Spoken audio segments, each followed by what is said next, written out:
Hello friends, अस्सलाम वालेकुम friends. आज मैं आपको इंसोलेशन ऑफ अर्थ के बारे में बताने लगा हूं। जी हाँ दोस्तों, ये इंसोलेशन क्या चीज़ है आज हम उसी के बारे में डिस्कस करेंगे।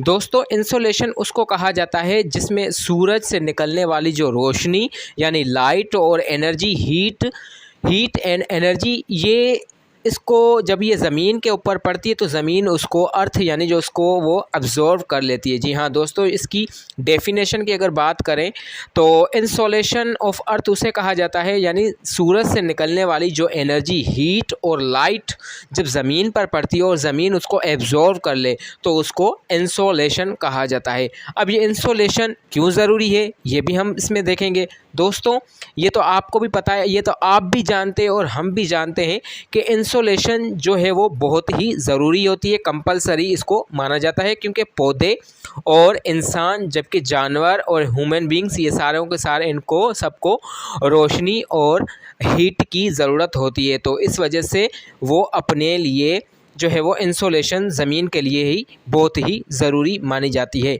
इंसोलेशन क्या सूरज से निकलने वाली जो हीट होती है वो 100% ज़मीन पर पड़ती है या नहीं? तो दोस्तों, इसका जवाब जी बिल्कुल नहीं है। ज़मीन पर 100 में से 50% जो हीट होती है वो ज़मीन जो है वो उसको इमिट कर लेती है यानी एब्ज़ॉर्ब कर लेती है। बाकी जो 50% जो है वो डस्ट क्लाउड्स में से होकर जो है वो वापस सूरज की तरफ चली जाती है। एटमॉस्फेयर प्रेशर जो है वो एटमॉस्फेयर लेयर से होकर टकराकर वापस सूरज की तरफ चली जाती है। ये पौधे इससे अपनी जो है वो ग़िज़ा बनाते हैं।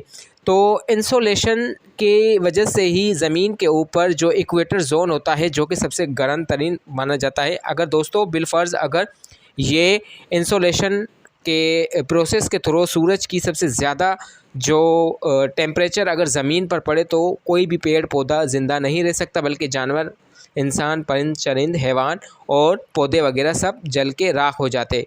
तो इसी चीज़ को मद्देनज़र रखते हुए ज़मीन के ऊपर जो इंसोलेशन होती है यानी हीट पड़ती है वो 50% पड़ती है। आई होप कि आपको इंसोलेशन के बारे में पता चल गया होगा।